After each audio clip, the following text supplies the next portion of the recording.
भारत में ऐसे हुई थी शतरंज की शुरुआत। शतरंज एक बेहतरीन खेल माना जाता है और जिसमें काफ़ी दिमाग और तुरंत के लिए गए निर्णय काफ़ी काम जो है वो आते हैं। इस खेल को बुद्धिमान के साथ खेला जाता है। लेकिन क्या आप जानते हैं कि इस खेल का जो आविष्कार है वो आविष्कार किसी और को नहीं बल्कि भारत को ही कहा जाता है। तो चलिए इसकी बातें जानते हैं कि बदलते गए नाम।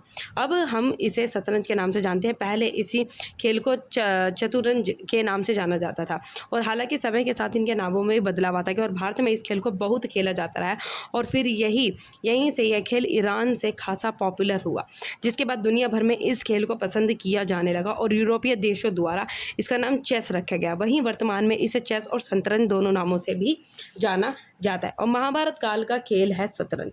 शतरंज के खेल का उद्भव महाभारत के समय से माना जाता है और हालांकि यह भी माना जाता है कि ये सबसे ज़्यादा लोकप्रिय गुप्तकाल में जो है वो हुआ था। और इसके अलावा भी भारत में यह इस तरह के कई खेलों को उद्भव हुआ है और हालांकि भारत में उद्भव होने वाले शतरंज को दुनिया भर में काफ़ी पहचान और नाम मिला है।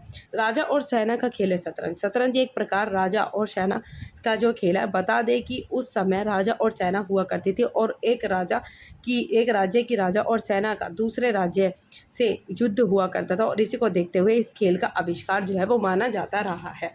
तो भारत में हुई थी शतरंज की शुरुआत, वो किस प्रकार से हुई थी देख चुके हैं।